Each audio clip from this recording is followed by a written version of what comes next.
بكيس بسله هنعمل نص كيلو صوص بيستاشيو. يلا بينا. ده بقى اسمه غش تجاري، شفت وصفات كتير ليها قلت اجربها. هنجيب كيس بسله نحطها في صينيه وندخلها الفرن لحد ما تتجف، ونحط البسله في الكبه ونقفل ونضرب ضربه حلوه، وهات من الجوانب عشان ده الكيلو بتاعه ب 2000 جنيه. ونكمل ضربه عشان الضمير. هنبدا نحط شويه صوص بيستاشيو اصليين وشويه سكر بودر، وانت بتضرب بقى نحط مكعبات من الزبده واحده واحده على الهاديه زبادي، ونحط شويه لبن، ونحط رشه زيت فستق عشان نثبت الطعم والريحه، وممكن نحط لون طعام اخضر لو عايزينه مركز اكتر، وضرب مستمر بقى لحد ما يطلع معاك بالحلاوه دي. والله الواد حدوته مدلع. وهنا بقى وانا بدوق اللي انا عملته، ونحط الكلام الحلو ده كله في بوله وندخله بقى احنا مع الكريمه ومع الكنافه، مش هنحس باي طعم خالص. وفي قطع فستق كمان والله العظيم قريب من طعمه قوي.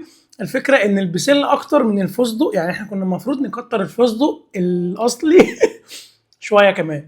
والله العظيم ممكن يطلع معايا حدوته. بس شو اللي انا جايبهم دول اصلا ب 200 جنيه، وانا عمال اقول في المطاعم عاملين يغرقوا يغرقوا. هي فلوس حرام ولا ايه؟ بس بقول لكم ايه، حدوته.